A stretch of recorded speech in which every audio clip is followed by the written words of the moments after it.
spiritual lives. We want God to speak on our timeline, in our way, with immediate clarity.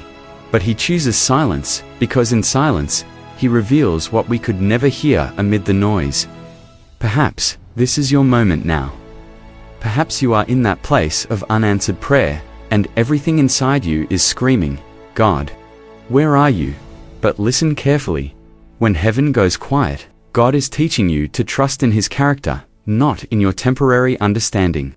Some people cry out for signs, ask for confirmations, and insist on knowing what to do, and yet, everything stays the same.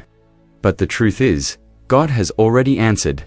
The answer came in the form of a closed door, a delay, a discomfort, a loss, or silence.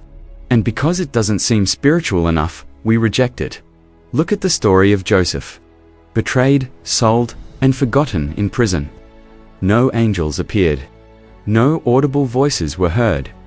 But God's plan was in motion the entire time. In the end, when he saw his brothers, he said, "You intended to harm me, but God intended it for good."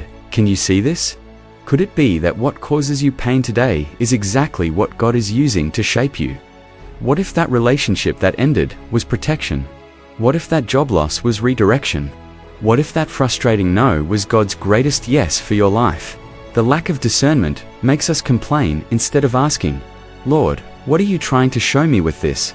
That's why so many people abandon their faith, because they expected thunder and received silence. They expected lights and received shadows. They expected open doors and received pauses. But true spiritual discernment sees God's hand at work, even where everything seems absent. And do you know the irony of it all? The moments of greatest silence are also the moments of greatest intimacy. Because when God is silent, He is saying, "I want you to know me, not just my answers." And that changes everything. Prayer stops being a demand and becomes trust. Faith ceases to be a shout and becomes rest. The soul stops complaining and starts listening to what is heard, not with the ears, but with the Spirit. If you are living in this silence today, don't give up. Don't think you have been forgotten.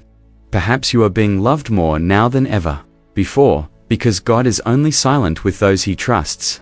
And spiritual maturity doesn't come when everything is clear, but when you stand firm, even when everything seems confusing. So take a deep breath and pray with sincerity. Lord, I trust you, even when I don't understand.